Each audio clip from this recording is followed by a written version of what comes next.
Hey guys, it is Mina. Remember to tune in to The Last Dance. Probably haven't heard of it. Little known show. Hasn't really made waves, but just to let you know about it, it's a behind the scenes look at the Chicago Bulls dynasty of the 1990s. This series continues this Sunday at 9 p.m. Eastern on ESPN.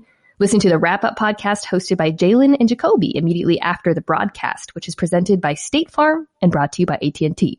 You can find Jalen and Jacoby wherever you get your podcasts.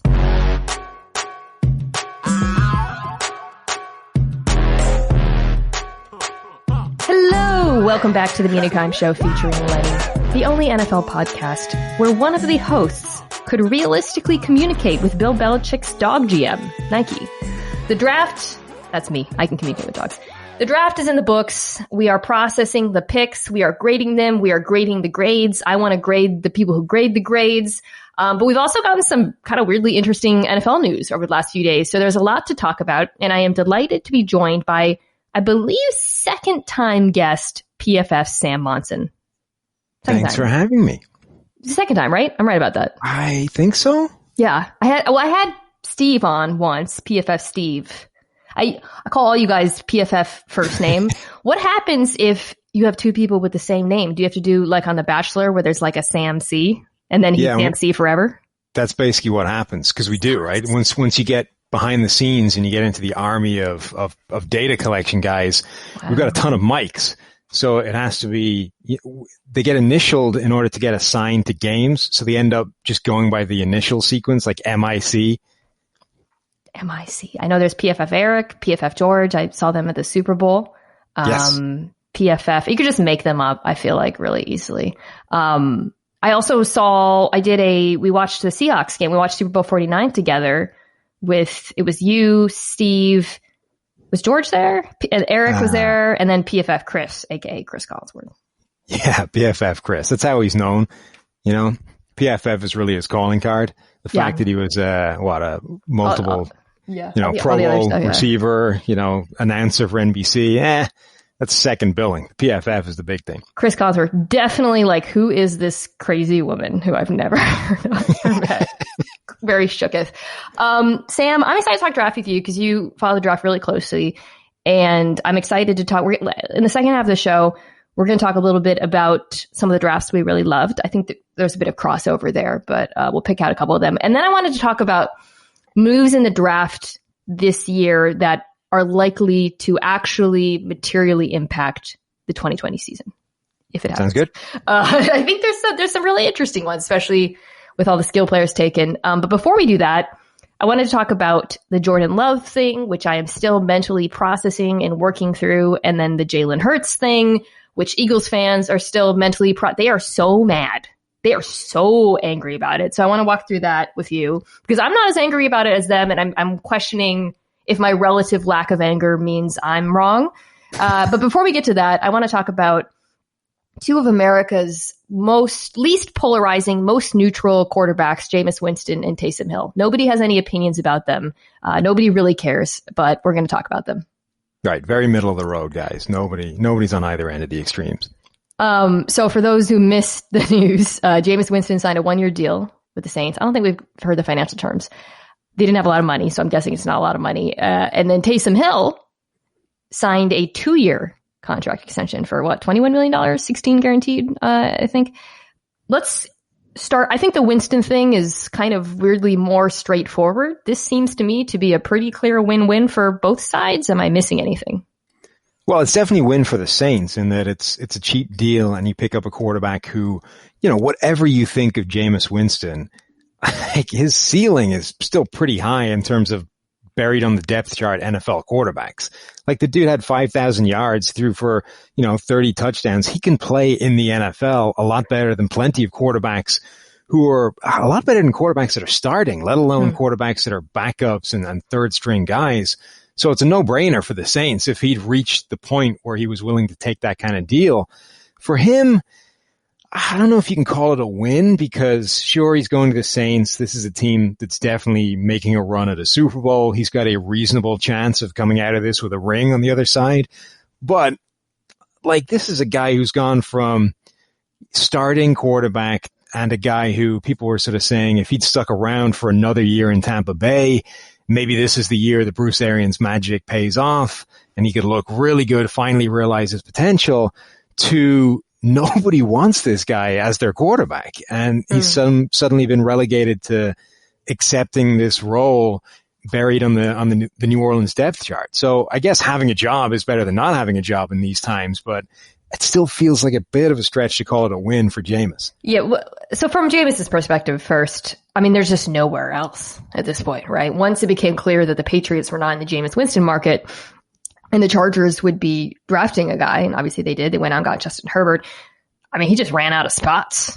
I think the other team, being thrown around, Steelers, kind of the same thing as the Saints. I think once you clear out the possibility of a starting job or a place like Jacksonville where you could see him winning the job, to me, New Orleans has an edge, not just because, okay, maybe, so dark to say, maybe Drew Brees gets hurt again and he gets to play, but also because Drew Brees is only playing football for one more year. It's kind of like maybe I'm wrong. So at least he gets to be embedded in that organization. And even if he doesn't start and sort of rebuild his reputation on the field, he has an inside, it's like getting an internship, right? You are first in line to get that job when it opens up. And that's a job we know is opening up. It's not, I think Roethlisberger, for example, it's still a little ambiguous. So I think that is one thing that makes it attractive for him.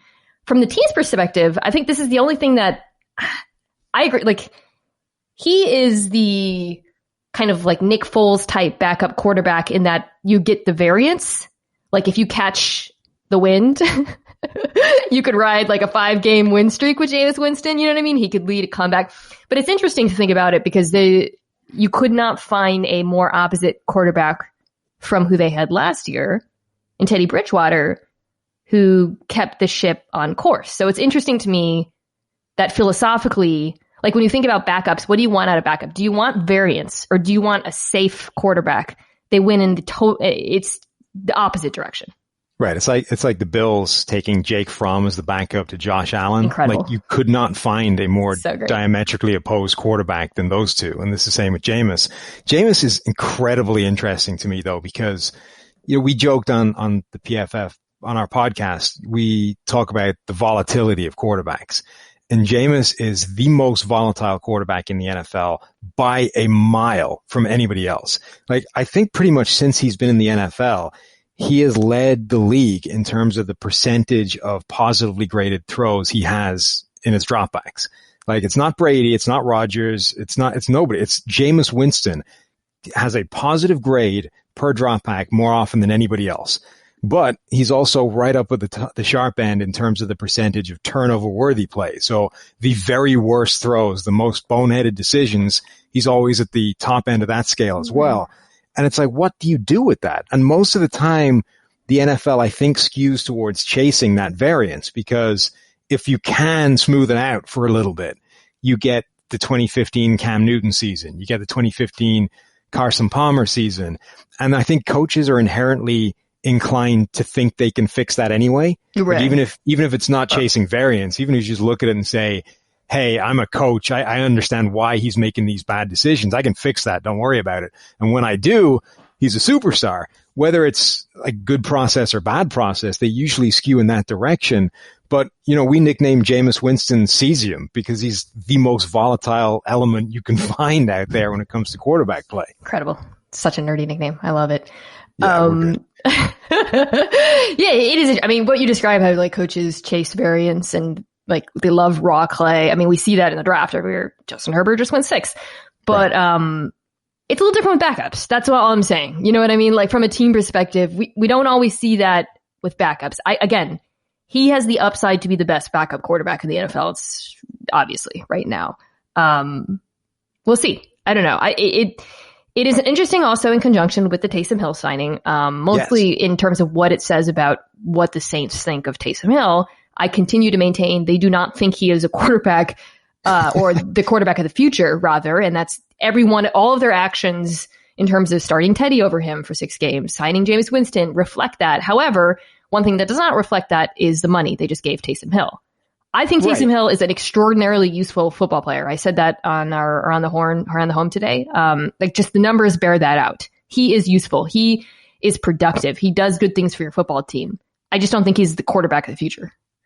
I am inclined to agree with you. Let me ask you a question. Why do you think Sean Payton has been so insanely effusive when it comes to praise with Taysom Hill? I don't know, because the cynical interpretation of it has always been, the market, right? Like, oh, they're going to put a tender on him. Oh, of course, he's talking him or whatever. But he was doing that way before that. Like, he was calling him the second coming of Steve Young, like 9 months before that was ever even on the horizon. I don't know. I think he knows it bothers people. Yeah. You think he's just trolling people? Yes.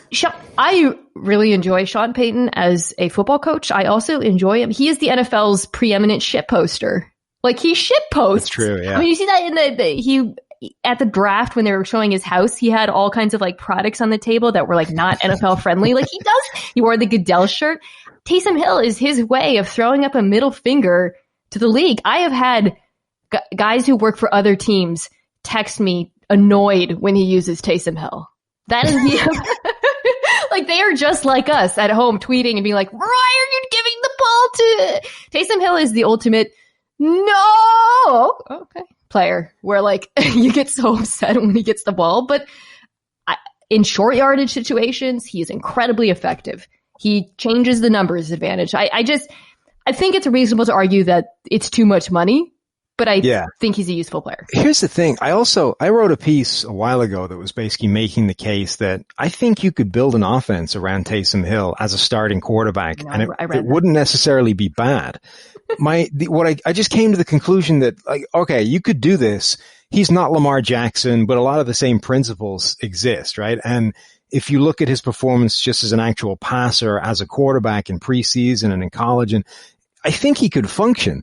I just kept coming back to, why would you bother?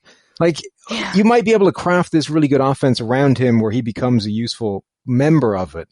But if that's true, it's true for a lot of other quarterbacks that never got that shot either. So why go to all the trouble for Taysom Hill? He just loves him. Peyton just loves him. I can't explain it. And speaking of love, that's enough time talking about Taysom Hill. We got to talk about Jordan Love. Smooth. Thank you. That's why they pay me the big bucks. Okay. Let's talk about why the Packers did this, because I think that's a useful place to start. Yes. Okay. So I have theories. Okay. A couple thoughts on this. I think the Packers thought they would not be in a position again to get a quarterback of the future that they liked. I think they like him a lot. I think they're being very honest when they say they like him a lot. That's, I think, dubious. I think he is a dice roll of a quarterback. Mm-hmm. But I think they're being honest. I think they thought we're not going to be in like the Trevor Lawrence, Justin Fields sweepstakes next year. I think they thought, this is it. We got a shot at this guy. He fell into our laps. Let's get him. I think they feel that a backup quarterback, and similarly to the Eagles, is very useful for our team because we have a quarterback who's been hurt a lot and we've seen what life is like without him. I think they think, okay, it's fine to sit him for 2 years. And then in 2022, when you'd have the Rodgers $17 million cap hit, you're spending about $20 million in quarterback position, which you lose the benefit of the rookie contract, but that's not more than half the NFL at that point, assuming the cap goes up. I also think they think maybe we can flip him as an asset, like Aaron Brooks. Remember when they did that? Draft and develop and that kind of thing. Right. I think those are all the reasons why they did it. I think there's a lot of reasons why it still might not be worth it, but that to me is the case for Jordan Love. I think the case for Jordan Love in isolation is actually kind of strong. Look, I don't think everything I just said, you feel good about, like, all that stuff. You think that's all rational stuff for a football team to do. I do. Preparing for the future at the most important position in the game is never a crazy thing, right? Especially when you've got a quarterback who, as you said, has been injured recently, is some way shy of where he used to be, right? Whatever you think about Aaron Rodgers right now, he's not the Aaron Rodgers of 2014 or 2011 or 2010. He's a different guy. And, we were asking on our podcast, is he even a top 8 quarterback anymore? And I mean, he's at least on that borderline. So you're at that point, you can go in two different directions. Do you do everything in your power to make his life easier for the final few years of what would be his window?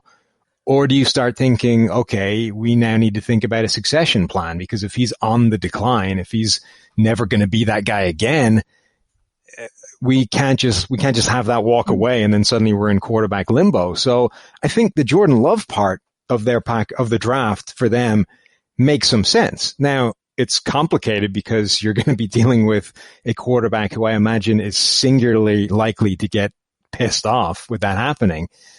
But what made their draft really interesting is what they then came back with is the AJ Dillon pick. It's so much worse than if they had done the Jordan Love thing and then gotten like Denzel Mims, like, right. The percentage of anger I think out there would be 50%. Or not even just anything. I mean, what they did is they said, okay, we've lost a huge degree of confidence in you, Aaron, and we're going to look for your replacement. It's not about you. It's about him. We love him. We're prepared for the future. And, you're just a casualty of that. Sorry. And that would be, a quarterback just has to deal with that sometimes. But then they came back and they took a bruising running back. They took a fullback in the third round, and a bunch of offensive linemen.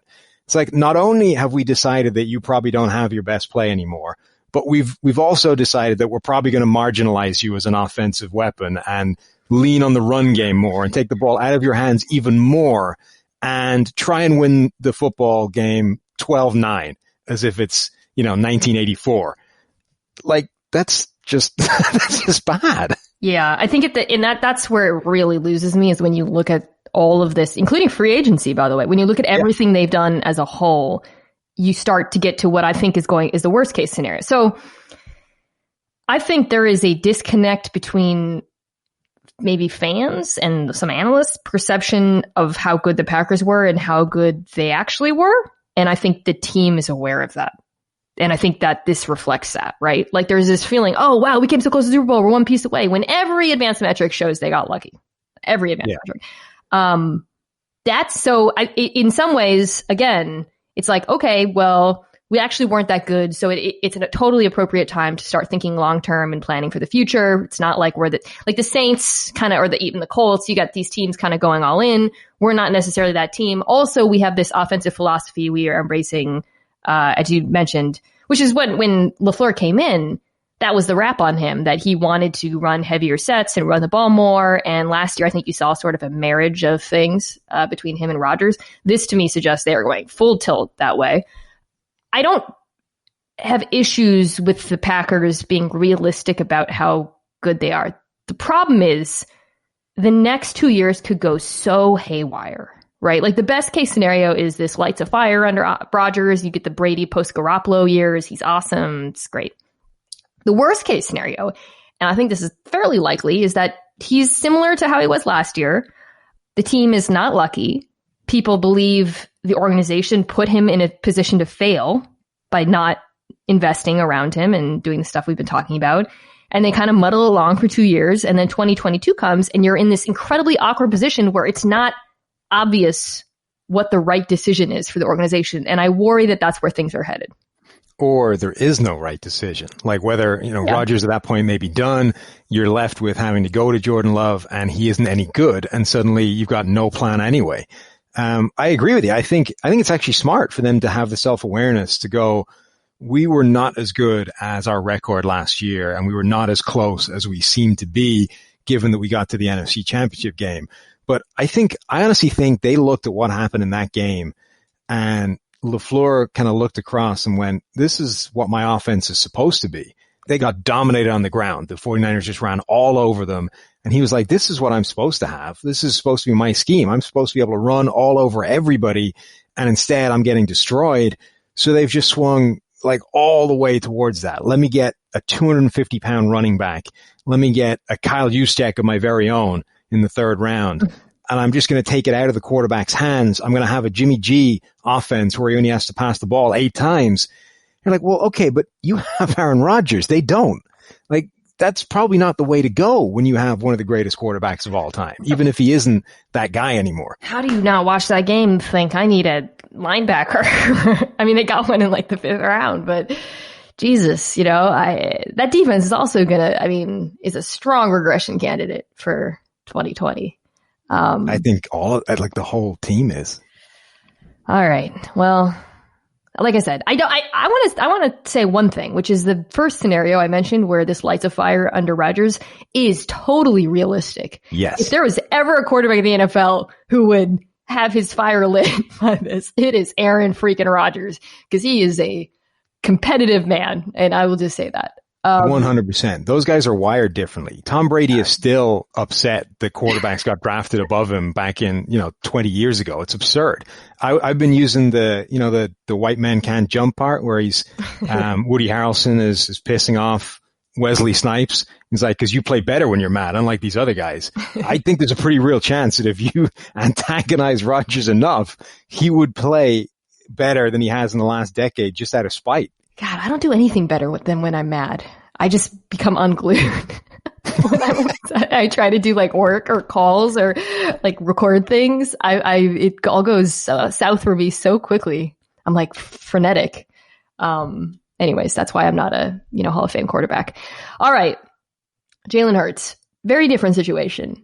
Very fascinating study to me in how different teams look at the quarterback position. And the Eagles have been upfront about that. They've been loud about it. They have used the phrase quarterback factory, which makes me envision them having a 500-page menu of different quarterbacks with calorie counts. You live in America, right? You know about Cheesecake Factory. Yeah. Okay. No, I know. Don't be fooled by the accent, folks. And they call it the second quarterback. So the quarterback factory thing is interesting because the second quarterback thing makes you think of the Foles issue and the Eagles having a stronger appreciation for the value of a backup and that kind of thing. And also maybe they're going to use Jalen Hurts like Taysom Hill. That's an open question. But you hear that and then you say, well, why not just, I don't know, get like Marcus Mariota or pay someone and not waste a draft pick? And that's where the quarterback factory thing kicks in because I think they believe, well, one, they think they get more positive variance with Jalen Hurts. Like I said, variance. I use the word variance too much, but I think it's a good word. B, I think they can develop him and potentially flip him. So I imagine that's the thought process behind the Eagles. Do you think that is smart? Yeah, I do. I'm kind of torn on the Jalen Hurts thing because on the one hand, he is definitely the most likely sort of project group of quarterbacks once you get past the Justin Herberts and the Jordan Loves and you get into the everybody else group of this draft. I think Hurts is like the only one that has a realistic shot of turning into anything. So from that point of view, if you're going to take a backup and expect him to actually have to play at some point because Carson Wentz has this injury history, Hurts has also shown, that he responds well to the right system and the right coaching. Going from Alabama to that Lincoln Riley offense at Oklahoma, his PFF grade jumped like more than 10 points. And we're now talking, or he was at one point talked about as this first round pick potentially. So I think that's all good because the offense there in Philadelphia is a quarterback friendly one. It can potentially unlock whatever potential is there to be had out of Jalen Hurts. But on the downside, you look at the things that he's bad at. And I think those are almost terminal flaws for a quarterback at the NFL level. He processes slowly and takes too long to do things. And these are like, that I think is the single biggest weakness for young quarterbacks in the NFL. Everyone talks about this idea of, the game slowing down for them at some point in the NFL level. And I don't know that everyone sort of fully appreciates it. I think the way that manifests itself first and foremost is holding onto the ball too long in the pocket and taking sacks you shouldn't. Yeah. And that you see a lot, like that was Gardner Minshew's biggest flaw last season. He did a lot of good things, but there would be these plays where it's like, oh God, Gardner, no, get rid of the ball. Stop it. And that's, Jacoby Brissett is still dealing with that and he's improved a little bit, but that's where these guys struggle with the most. So if you come into the league already behind the 8 ball in that particular sort of facet, he just has such a long way to go to get from where he is now to the point where that isn't a problem in the NFL. I don't know if he'll ever get to it. Yeah, I think the upside for him, I've seen people make the Dak comp, but for me, it's more like a Tyrod Taylor, who you and I both love. But also has a problem, with holding the ball too long, has copious other skills that I think Buffalo at times found a way to get the most out of. Jalen, I want to say I looked up his average. I think he held the ball for like over 3 seconds, something obscene, something that was ranked very highly amongst FBS quarterbacks, something that will not work in the NFL. So I agree that they would have to do a lot of work with him to even get to the point I talked about where he would be that sort of high variance option to come in. And I think he's the perfect kind of, if Carson Wentz got hurt, I think he's the perfect quarterback who'd come in and actually mess around and win a few games and teams have no idea how to defend him. Yeah, I think that's true. I don't know if that translates into consistent quarterback play. I think he could not have landed in a better spot though on that front. I don't hate it. I mean, he was the only quarterback in this draft class to average over 3 seconds. Yeah, not great. But the other thing is this stings a lot less for me because the Eagles did get Jalen Reagor, who I had mocked to them. No big deal. Not on my mock with Michael Jr., but on my separate mocks, whatever. No big deal. It's good to be right.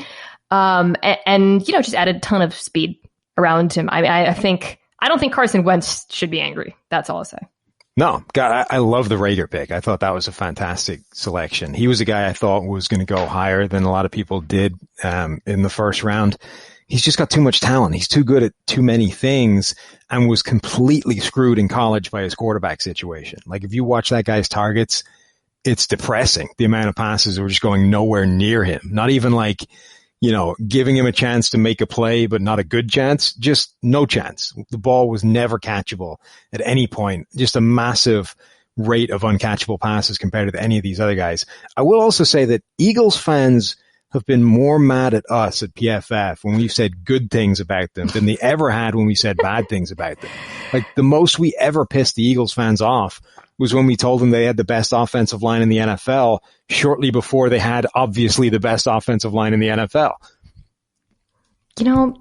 Some teams don't like it when you praise them. I found that whatever. Anyways, all right. Let's talk about the rest of the draft, but we'll take a quick break and answer some of your questions. Question. Lenny, for your thoughts. Thank you, as always, for leaving so many excellent questions in my iTunes reviews. This one is from Average Joe 1358. He says, as a sad Giants fan, what can I look for from Danny Dimes this year to give me some semblance of hope for the future? Well, I guess before we get into what we'd want to see from Sir Dimes, I'll start here. I really like the Giants draft, so I'd be feeling good. Absolutely. I tweeted, I think, that Dave Gettleman takes no end of crap, but I think this was a really nice draft for them. And he's been good at this, not just with the Giants, but you go back to his Panthers drafts as well, simply identifying talent. I think Gettleman might legitimately be among the best people in the NFL at it. His issue is, the guy, it's another year, right, of never trading back. He doesn't play the game. And whatever you think about that, it's a part of this whole draft. If you're not going to maximize value by the fact that you want to take a guy a round higher than anybody else wants to take him, you're leaving meat on the bone. You're leaving something on the table. And he seems to consistently do that. But Andrew Thomas was PFF's number 1 ranked tackle in the draft. So they took the right tackle at number 4, at least according to us. Xavier McKinney, is it Xavier or Xavier? I haven't checked that one with him. Oh, I've always said Xavier, but now that you're saying it, maybe I'm saying it wrong. Now. Oh, now I feel nervous.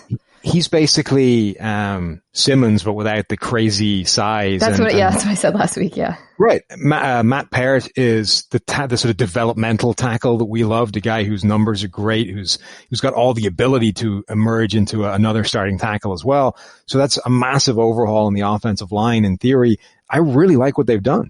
Yeah, I do too.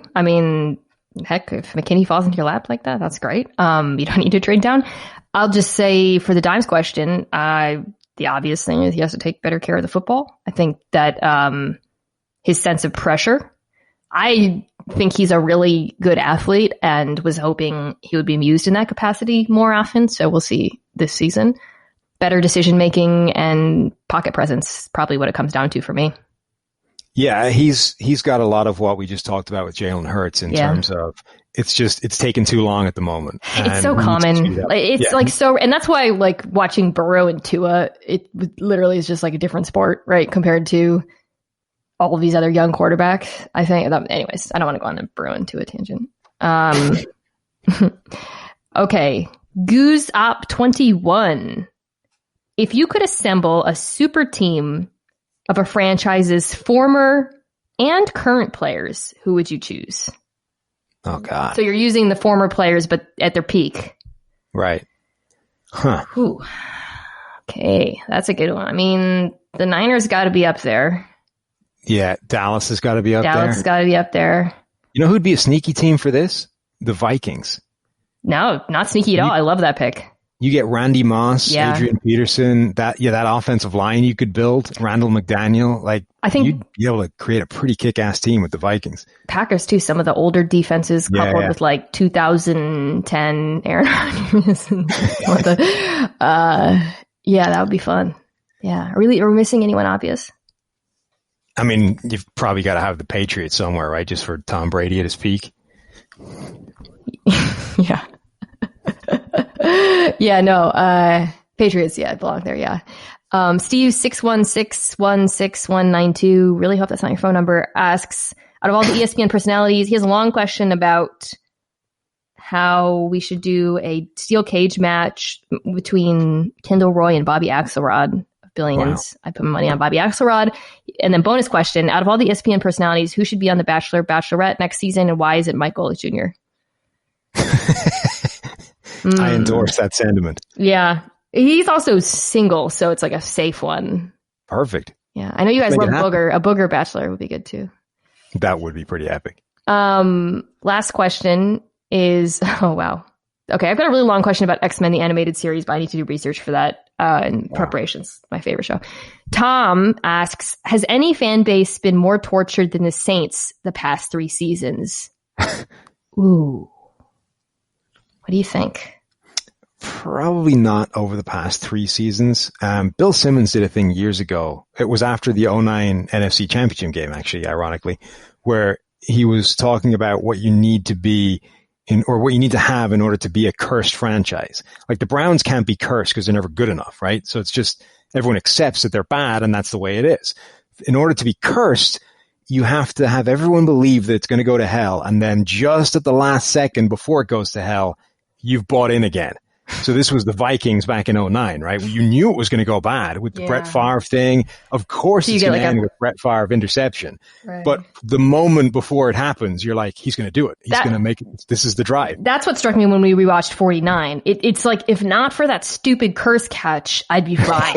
You know what I mean? It's because exactly the phenomenon you're describing.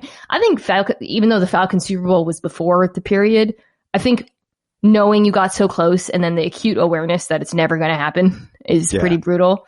That's true. So I'd put the Falcons in the mix. That's a pretty tough one. I mean, the Chargers just are cursed. I think being a Chargers fan is just brutal because of the injury thing. And there's an injury curse. There's some sort of actual heck in the building or something. I mean, the Texans are putting up a pretty good fight these days. Being a Texans fan's a rough situation these days. Yeah. Well, speaking of rough situations, no, actually, we're not going to talk about bad drafts. We're going to talk about good drafts. I didn't want to do the bad draft. We're going to talk about Packers, I wanted to talk about drafts we loved, and I'm going to let you go first. I already told you I want to talk about Dallas because I tweeted I love the Dallas draft, and then I was like, oh, I can't believe I said that in public. Tell me about you tell me about a draft you love, and I'll tell you whether I agree. I love the Dallas one as well, but I'm going to go with the Denver Broncos. If they'd done nothing other than draft Jerry Jeudy in the first round, I would like this draft. But they followed it up with KJ Hamler, who's one of the most exciting players in the entire draft. They add more speed lower down with Albert O. They snag Netani Muti, who was one of Mike Renner's favorite players in the entire draft, who fell all the way to the 6th round because of his injury problems, but potentially is one of the best offensive linemen in the entire draft. They have basically gone, okay, I, as John Elway, am tied to Drew Lock, and there's an incredible amount of optimism surrounding Drew Lock, and at least 50% of it is just not being Joe Flacco. But the other 50% is like a real optimism that he's a young guy that showed some potential and maybe could be something. But they don't know yet. But either way, Elway doesn't have another option. Like, he can't start over again. This is his last stand, right? Right. So he has gone, right, I am going to throw everything humanly possible at making sure Drew Lock is in a good situation. And whether or not it's selfishly motivated, I love that as a strategy. Yeah, I I'm in like withholding judgment mode on Drew Lock. At some point during the offseason, God knows we're gonna have some time coming up. I'm gonna go back and I want to rewatch his last few games, and kind of think it through. But if he's good, he has Jerry Jeudy, Cortland Sutton, KJ Hamler, who they took in the second round, right? Yep. Noah Fant, and then his old Missouri tight end. And then he's got Melvin Gordon and Philip Lindsay. That is quite an arsenal of players. It really is. I love Jeudy and Lamb, and we talk about the Cowboys. I'll talk about Lamb and what he brings. I was pretty shocked when Ruggs went first, but that's like a whole other thing. I don't think you could choose a wide receiver. Maybe I don't say in the NFL because prove it, but certainly a rookie who is better suited to make a young quarterback look good than Jerry Jeudy. I mean, 100%. The thing that stands out to you when you watch him, and I watched a lot of him before the draft, is how goddamn open he is, right? Like CeeDee Lamb will help you by being Nuke Hopkins and having Velcro hands and going up and getting the football, right? Jerry Jeudy will help you by being freaking open. I think for a young quarterback, a Jeudy is more helpful in some ways. I don't think that means Jerry Jeudy's going to have a better career than CeeDee Lamb or that his skill set is more valuable. I think specifically for a young quarterback, having a dude who can cut and leave a cornerback flailing in the dust and get 5 yards of separation is the best possible thing that can come into your life. 100% agree. I basically wrote this exact thing as soon as they made the pick. And I kind of agree. I think that CeeDee Lamb might end up a better receiver. And if I was betting on one of them to become a superstar, it would be Lamb. But I think Jeudy is more helpful for Drew Lock because that ability to separate and get open and win with route running helps him in two different ways. The first one is it increases his margin for error. Just he can be more inaccurate, right? If Jeudy runs an out route and is 3 yards open, it doesn't matter if he leaves the ball half a yard behind him, he'll catch it. If the guy's draped all over him, that's dangerous. That can be bad. Or it'll be incomplete. Either way, it's bad, right? So Judy's helping he doesn't have to be as accurate anymore. He can have more margin for error on his throws, but it also helps with what we talked about before, the processing, right? Because I think one of the reasons the game has to slow down for these guys is they have to adjust from college open to NFL open. Yeah. In college open, guys are like 5 yards open all the time because college defenses are bad. In the NFL, you've got to realize that a guy that's like, he's got half a step, but you're breaking away from his leverage, that's open and you need to throw the ball. But if you're a young quarterback, you have this like split second of working that out in your brain. It's like, they wait too long. Yeah. It doesn't look open, but he is open. I need to remember that, throw it. Jeudy changes that because he's college open again. He's back to, I look up, he's open, I throw him the ball. There's no processing lag. It's just better. It's also just great that he landed again. Like I listed all the weapons. It's no Alabama wide receiver core, but against college defenses, but it's not like he's going to draw the entire focus of a defense. Cortland Sutton is a legitimate number one, right? Yeah. And he gets to play next to him. So I don't think it's going to be a rough adjustment for Jeudy, a rough adjustment for Jerry Jeudy.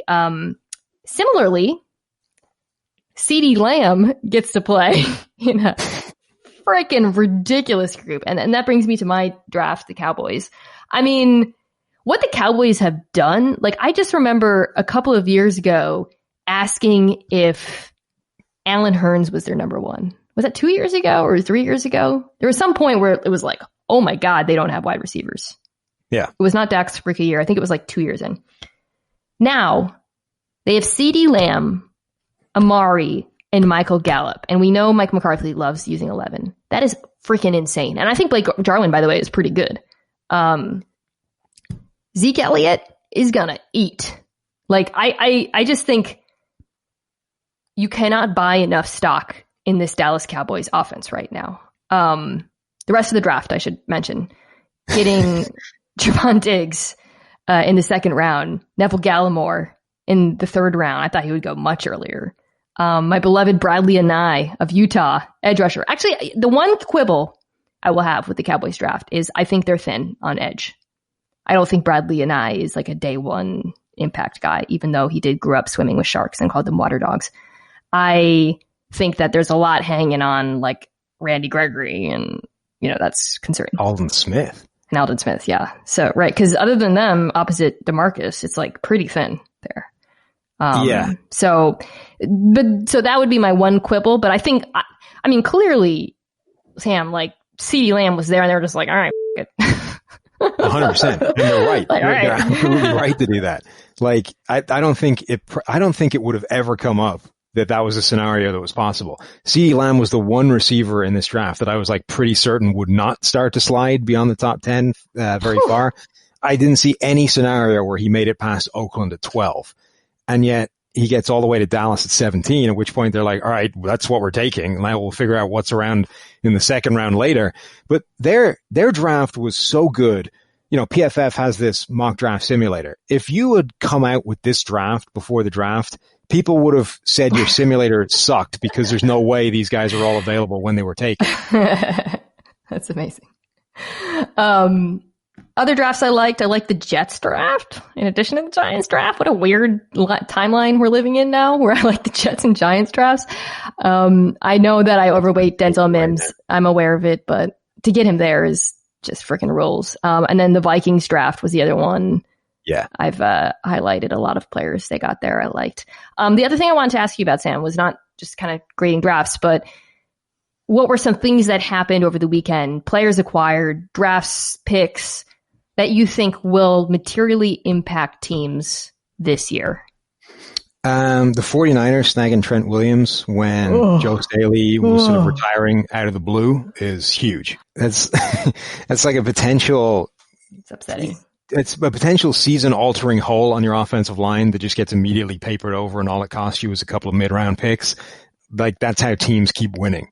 I think that's a huge move for the 2020 season. Yeah, I mean, the deal came through, and then people were like, what about Joe Staley? And then they announced he's retiring. It's like, holy crap. How could that have worked out any better for them? It seemed to be sort of written in the stars after day one of the draft when all the teams that needed left tackles got them. And I think got good ones, right? Like the left tackles or right tackles ended up with, like, I think kind of in really nice homes. I mean, we talked about Andrew Thomas to the Giants. That'll be interesting to see if he plays right or left, by the way, and, you know, whether Solder gets cut. Then you had Wills to the Browns, also perfect, although he'll have to make the switch to left, but that would have been a possible Trent Williams destination.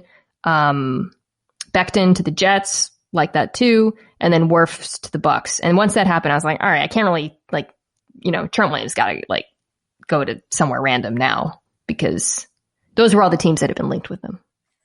Yeah, I think the 49ers is one that nobody saw coming because of Staley. I mean, even there were people in the 49ers building that didn't think Staley was retiring. They thought he was coming back last they knew.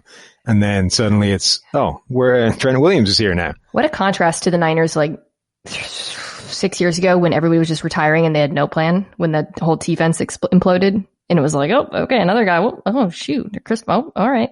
Whereas this was like so seamlessly. Anyways, it's very annoying. So that's a good one. I actually think all the offensive tackles that I mentioned are probably going to make a difference, right, in year one, because I think all those guys will start. It'll be interesting to see where. I'm not saying I love this draft necessarily, but I think the Colts skill players are both going to make a pretty big difference immediately. Michael Pittman, the USC receiver. And then Jonathan Taylor, who they took, I think, 41st or something. I mean, he's just going to eat in that offense. It's like, you know, peanut butter, meat, jelly. I really like Pittman, his skill set. I like how he fits into that offense. He is, 21, but he could be T.Y. Hilton's dad.